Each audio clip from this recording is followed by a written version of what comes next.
सुदूरपश्चिम प्रदेशको विकासप्रति समर्पित दिनेश एफएम 93.8 मेगाहर्जसँगै लम्कीको लम्की एफएम दिनेश खबरको फेसबुक पेज, मोबाइल र अनलाइनबाट समेत एकैसाथ प्रसारण भइरहेको बिहान 6:30 बजेको दिनेश खबरमा रक्षा भट्टको नमस्कार। सुरुमा प्रसारणका प्रमुख खबरहरू।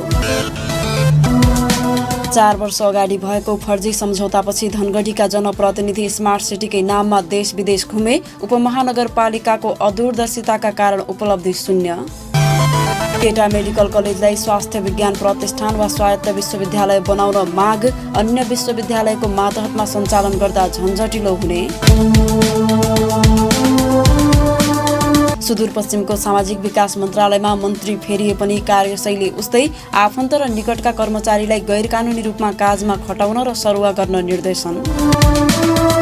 र खाद्यान्नका लागि जिल्ला सदरमुकाम पुग्न सकस भएपछि दार्चुलाको ब्यासका बासिन्दा फेरि तुइन तर्न बाध्य। नेपाल भारत जोड्ने झुलुङ्गे पुल तत्काल बनाउन माग। दिनेश खबर अब विस्तारमा। धनगढीमा कांग्रेस नेता पुष्करनाथ ओझापछि धनगढी उपमहानगरपालिका मेयर निर्पबहादुर रोडले चर्चामा ल्याएको शब्द हो स्मार्ट सिटी। 4 वर्ष अगाडि स्थानीय तहको चुनावमा मेयर रोडको घोषणापत्रको सुरुवातमै धनगढी उपमहानगरलाई स्मार्ट सिटी बनाउने उल्लेख थियो।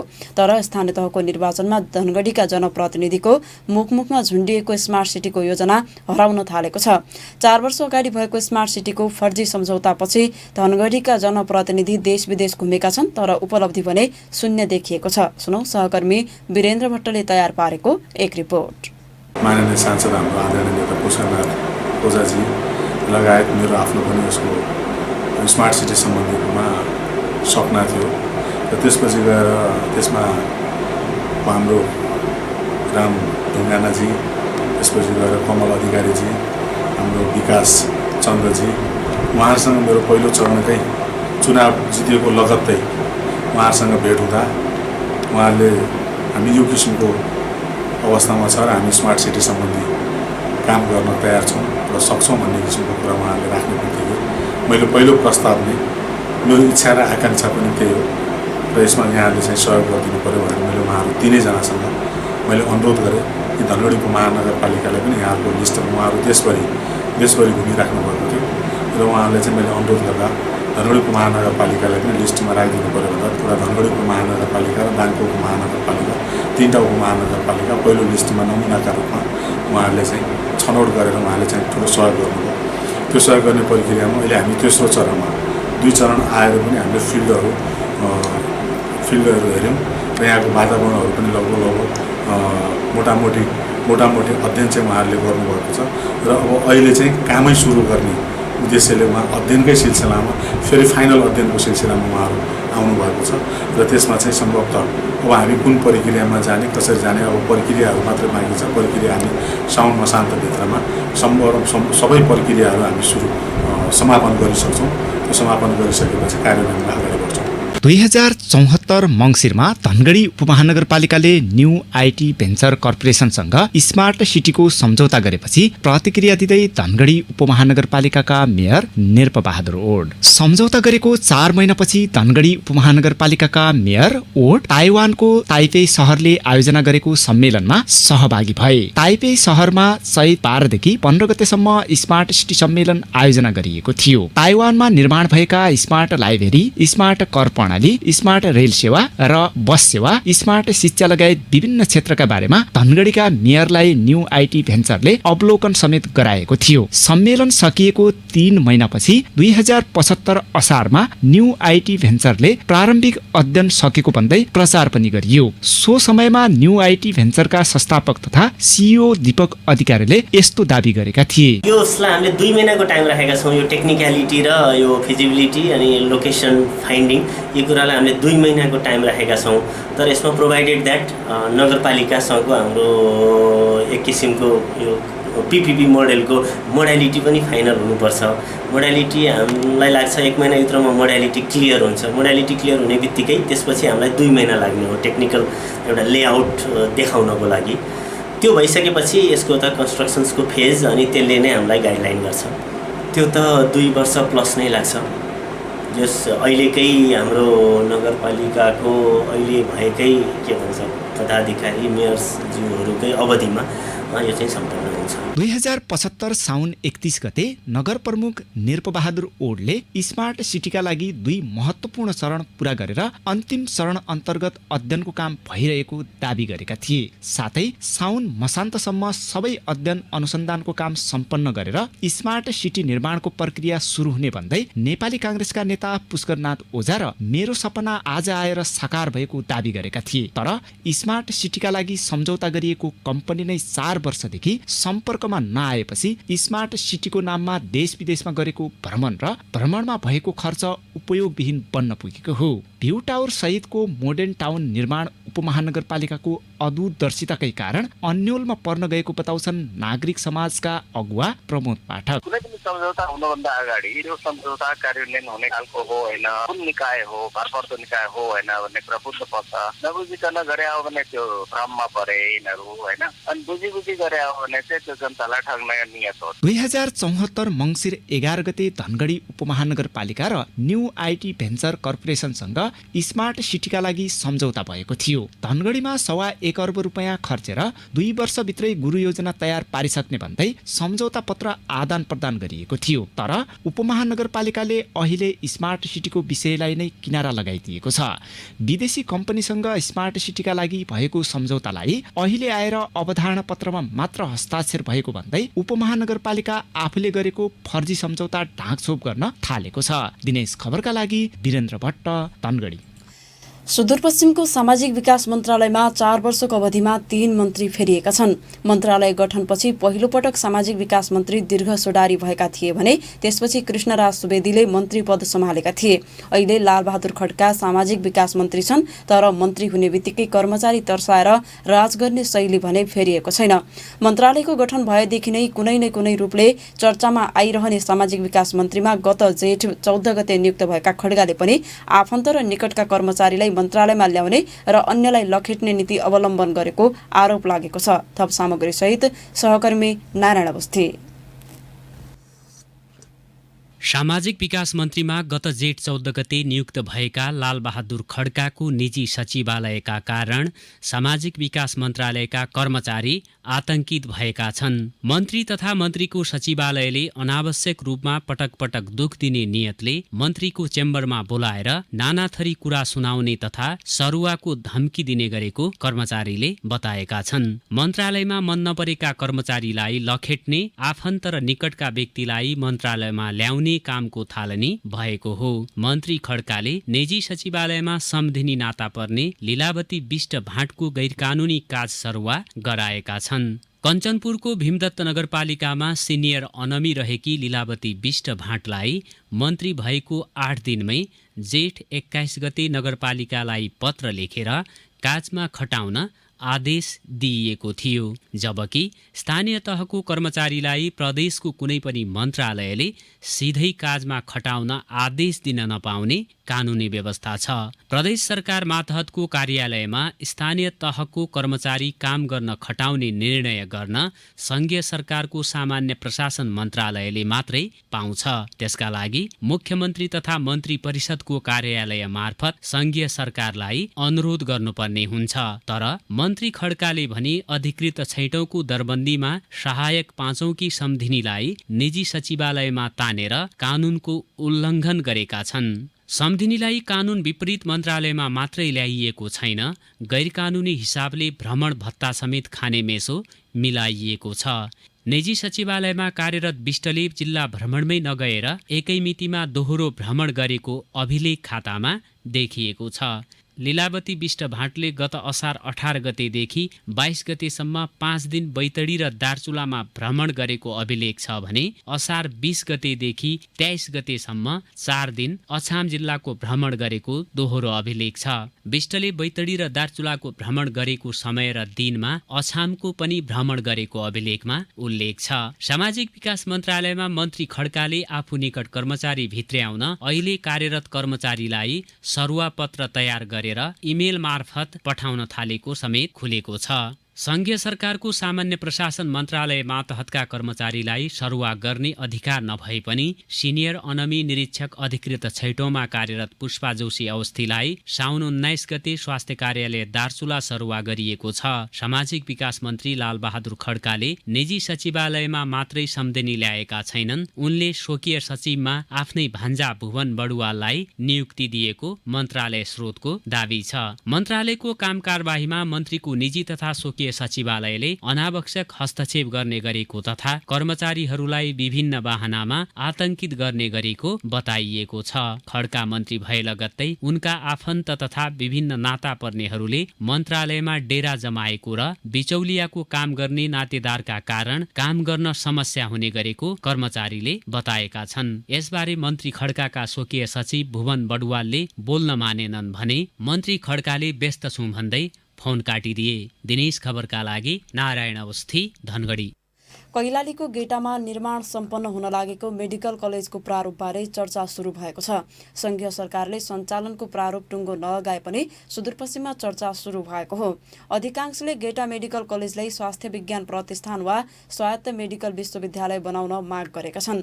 मेडिकल कलेजभन्दा स्वास्थ्य विज्ञान प्रतिष्ठान र मेडिकल विश्वविद्यालयको मोडालिटी निकै उपयुक्त भएको विज्ञहरूले दावी गरेका छन्। मेडिकल कलेजको प्रारूपमा सञ्चालन गर्दा भने झन्झट बढी हुने उनीहरूको तर्क छ। सहकर्मी रोशन भट्टको रिपोर्ट। कैलालीको गेटामा निर्माण सम्पन्न हुन लागेको मेडिकल कलेजलाई कुन प्रारूपमा सञ्चालन गर्ने भन्ने विषयले चर्चा पाएको छ। यस क्षेत्रका विभिन्न सरोकार राख्ने व्यक्तिहरूले पनि सञ्चालनको प्रारूपबारे आफ्नो धारणा राखेका छन्। कतिपयले मेडिकल कलेजकै रूपमा सञ्चालन गर्नुपर्ने माग गरिरहेका बेला अधिकांशको धारणा भने मेडिकल विश्वविद्यालय र प्रतिष्ठान बनाउनु पर्नेछ। दीर्घकालीन फाइदाका लागि पनि गेटालाई स्वायत्त मेडिकल विश्वविद्यालयको रूपमा सञ्चालन गर्न आवश्यक रहेको माग हुन थालेको हो। गेटा मेडिकल कलेज पूर्वाधार विकास समितिका अध्यक्ष डाक्टर चेतराज पन्त, यहाँ मेडिकल विश्वविद्यालय भयो भने एमबीबीएस भयो, एमडी भयो, त्यसको साथसाथै चाहिँ यसले पब्लिक हेल्थको साथसाथै मेडिकलबाट प्यारामेडिकलका चाहिँ धेरै विधाहरू छन्। 15-20 वटा चाहिँ विधाहरू छन्। त्यसमा चाहिँ हाम्रो विद्यार्थीहरू +2 साइन्स लिएर पास गर्न साथ चाहिँ पाउन सक्छन्। गेटालाई मेडिकल कलेजको प्रारूपमा सञ्चालन गर्दा यस क्षेत्रलाई खासै फाइदा नपुग्ने धारणा राख्नेहरू पनि कम छैनन्। मेडिकल कलेज भए अन्य विश्वविद्यालयको सम्बन्धन लिनुपर्ने, अर्कै कलेजको पाठ्यक्रम पढाउनु पर्ने, कुनै पनि नीतिगत निर्णय गर्दा अर्कैको भर पर्नुपर्ने बाध्यता रहेको छ। यस्तै अस्पतालको सय थपदेखि भौतिक संरचना निर्माण गर्दा शैक्षिक कार्यक्रम सञ्चालन गर्न अर्कैको भर पर्नुपर्ने हुन्छ। तर स्वास्थ्य विज्ञान प्रतिष्ठान बनाउन सके यी सबै बाध्यताबाट मुक्ति पाइने भनाइ विज्ञहरूको छ। प्रतिष्ठानका रूपमा सञ्चालन गर्न सके आफ्नै पाठ्यक्रम बनाउन पाइने, आफै नीतिगत निर्णय गर्न सकिने, आफ्नो आवश्यकता अनुसार कर्मचारी आह्वान गर्न मिल्ने लगायतका फाइदाहरू रहेका छन्। सुदूरपश्चिम विश्वविद्यालयका पूर्व रजिस्ट्रार डाक्टर हेमराज पन्त, जम्मै फ्याकल्टी भएको हुन्छ, सबै व्यापक रूपमा हुन्छ। त्यहाँ अरू जम्मै मेडिकलका अरू एलाइड विषयहरू तपाईँ दिन सक्नुहुन्छ। आफै त्यसले डिग्री अवार्ड गर्न सक्दछ, आफ्नै करिकुलम बनाउन सक्दछ। त्यो त एउटा विश्वविद्यालयले आवश्यकता अनुसारले कुनै पनि नयाँ विषयको पाठ्यक्रमले सुरु गर्छ। मेडिकल साइन्सको एमडी या मास्टर्स लेभल, एमएसको ब्याचलर लेभलका कुनै कार्यक्रमहरू होइन, जम्मै प्यारामेडिकल विषय उसले आफै डेभलप गरेर चलाउन सक्छ मेडिकल प्रतिष्ठान भएको खण्डमा। गेटालाई मेडिकल विश्वविद्यालय वा स्वास्थ्य विज्ञान प्रतिष्ठान बनाएपछि मात्रै सुदूरपश्चिमले संघीय सरकारबाट न्याय पाउने तर्क धेरैको छ। मेडिकल विश्वविद्यालयको रूपमा सञ्चालन भए अस्पताल सञ्चालन तथा शैक्षिक कार्यक्रम सुरु गर्नका लागि कसैको सम्बन्धन लिनुपर्ने आवश्यक हुँदैन भने प्रतिष्ठान जस्तै हरेक निर्णय तथा कामहरू स्वयं गर्न सक्ने हैसियत राख्छ। अन्य विद्यालयलाई पनि सम्बन्धन दिनुका साथै मेडिकल कलेज र प्रतिष्ठान भन्दा बढी शैक्षिक कार्यक्रम सञ्चालन गर्न सक्दछ। फेरि एकपटक गेटा मेडिकल कलेज पूर्वाधार विकास समितिका अध्यक्ष डाक्टर पन्त, भोलि कदाचित चाहिँ 15-20 वर्षपछि चाहिँ डौलधुरामा, डोटीमा, बझाङमा एउटा भन्नुभयो भने कञ्चनपुरमा कुनै मेडिकलका चाहिँ कलेजहरू या चाहिँ एमबीबीएसै पढाउने भए तापनि चाहिँ यसले चाहिँ एफिलिएसन दिन सक्छ। अरू एकाडमी मात्र भयो भने यसले दिन सक्दैन, खालि आफ्नो प्रोग्राममा चाहिँ यसले चलाउन सक्छ। त्यसकारण मेडिकल युनिभर्सिटी नै सरकारको पहिलोदेखिको नेपालमा एउटा हुनुपर्छ भन्ने कुराहरू विशेषज्ञहरूको पनि एउटा माग हो। मेडिकल कलेज नै भए अस्पताल सञ्चालन भएको 3 वर्षपछि मात्रै कलेजको पढाइ सुरु गर्न पाइने मापदण्ड छ। तर स्वास्थ्य विज्ञान प्रतिष्ठानको रूपमा सञ्चालन भए कलेज र अस्पताल सँगै सुरु गर्न सकिने व्यवस्था छ। भौतिक संरचना निर्माणको काम अन्तिम चरणमा पुगेको गेटा मेडिकल कलेजलाई कुन मोडालिटीमा सञ्चालन गर्ने भन्ने विषयमा सरकार अहिले मौन छ। दिनेश खबरका लागि रोशन भट्ट, धनगढी। अब बाँकी खबर। खाद्यान्नका लागि जिल्ला सदरमुकाम पुग्न सकस भएपछि दार्चुलाको ब्यासका बासिन्दा फेरि तुइन तर्न बाध्य भएका छन्। भारतीय सीमा सुरक्षा बल एसएसबीका जवानले तुइन फुकालिदिँदा जयसिंह धामी बेपत्ता भएको घटनापछि भारतले महाकाली नदी पार गर्ने त्यस क्षेत्रका सबै तुइन बन्द गरेकोमा ब्यासका बासिन्दा लुकीछिपी तुइन मार्फत महाकाली तर्दै खाद्यान्न जोहो गर्न थालेका हुन्। भारतीय सीमा सुरक्षा बलले दिउँसो निगरानी बढाएपछि स्थानीयले राति तुइन तर्न थालेका छन्। तुइन बन्द गरिएपछि नेपालतिरको घुमाउरो र बाढी पहिरोले क्षतिग्रस्त बाटो प्रयोग गर्नु परेको र बाध्य भएर लुकीछिपी तुइन तर्नु परेको एक स्थानीयले जानकारी दिए। माथिल्लो ब्यासका धेरैजसो बासिन्दा तुइन तरेर सदरमुकाम आउजाउ गर्दै आएका छन्। ब्यास गाउँपालिकाका अन्य स्थानीय बासिन्दा पनि तुइनकै सहायताले महाकाली पार गरी भारतीय क्षेत्र हुँदै जिल्ला सदरमुकाम आवतजावत गर्दै आएका थिए। साउन 15 मा ब्यास 2 मालघाट स्थित नेपाल भारत आवतजावत गर्न बनाइएको तुइनमा स्थानीय जयसिंह धामी तर्दै भारतीय सशस्त्र सीमा बल एसएसबीका जवानले तुइन फुकालेर बेपत्ता भएपछि महाकालीमा फेरि तुइन नियमित चलेको छैन। ब्यासका 2, 3 र 4 वडाका स्थानीयलाई नुन, तेल, चिनी, लत्ता कपडादेखि दैनिक उपभोग्य खाद्य सामग्रीका लागि महाकाली तरेर भारतीय बजार जानै पर्ने बाध्यता छ। तुइनको प्रयोग गरेर एकै दिनमा सहजै बजार गएर फर्कन नसकिने हुँदा सो क्षेत्रका स्थानीयले लामो समयका लागि खाद्यान्न मौजदात राख्ने गरेका छैनन्। ब्यास जोड्ने मुख्य मार्ग दार्चुला टिङ्कर सडक सुनसेरासम्म ट्र्याक खोलिएको छ। अहिले बर्सातको समयमा सडकको ट्र्याक खोलिए पनि यातायातका साधन बन्द छन्। महाकाली नदीमाथि झोलुङ्गे पुल शिलान्यास भएको 3 वर्षसम्म पनि निर्माण सम्पन्न नभएकोमा स्थानीयले तत्काल बनाउन आग्रह गरेका छन्।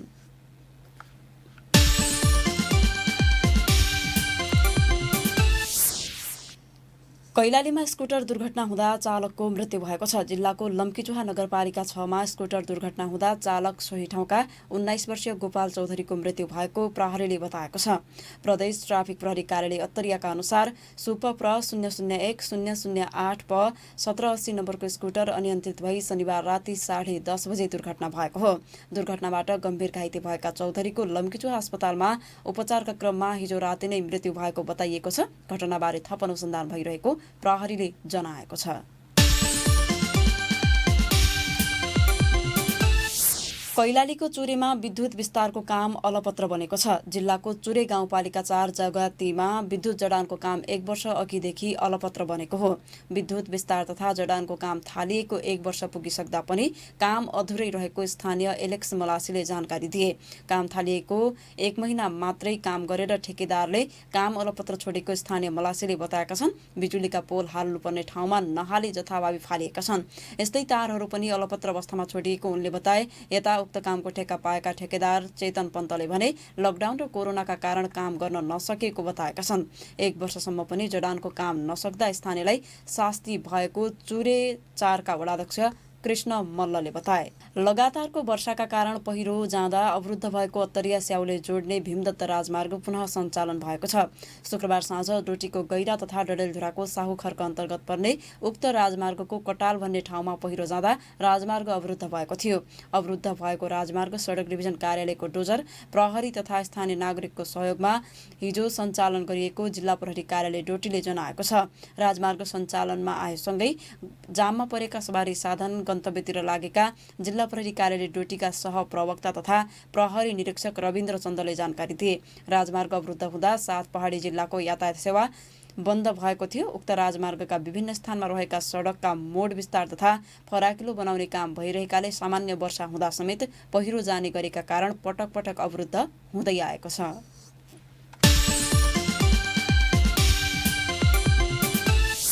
डडेलधुरामा व्यापारीमाथि चक्कु प्रहार गरेको आरोपमा 2 जना पक्राउ परेका छन्। जिल्लाको अमरगढी नगरपालिका 11 र डुवामा होटल सञ्चालन गर्दै आएका व्यापारी खेमराज अवस्थीमाथि चक्कु प्रहार गरेको आरोपमा 2 जनालाई पक्राउ गरिएको जिल्ला प्रहरी कार्यालय डडेलधुराले जनाएको छ। पक्राउ पर्नेमा गन्यापधुरा गाउँपालिका वडा नम्बर 2 का अन्दाजी 21 वर्षीय राजेश मल्ल र अन्दाजी 20 वर्षीय सागर मल्ल रहेको प्रहरी निरीक्षक राजेन्द्र चन्दले बताए। 2 जनामाथि थप अनुसन्धान भइरहेको उनले बताएका छन्।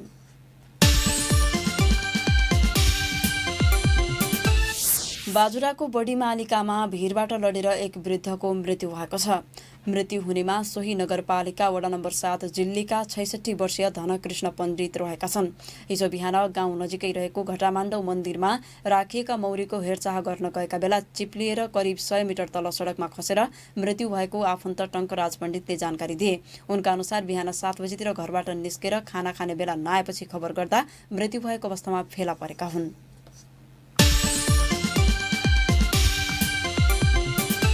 सुदूरपश्चिम प्रदेशमा 18 जनामा कोभिड-19 को संक्रमण पुष्टि भएको छ। प्रदेशभर 879 जनाको नमुना परीक्षण गर्दा 18 जनामा संक्रमण पुष्टि भएको हो। एन्टिजेन विधिबाट 773 जनाको नमुना परीक्षण गर्दा 8 जनामा संक्रमण पुष्टि भएको छ। यस्तै प्रदेशमा हिजो मात्रै 38 जनाले कोरोना जितेर घर फर्किएका छन्।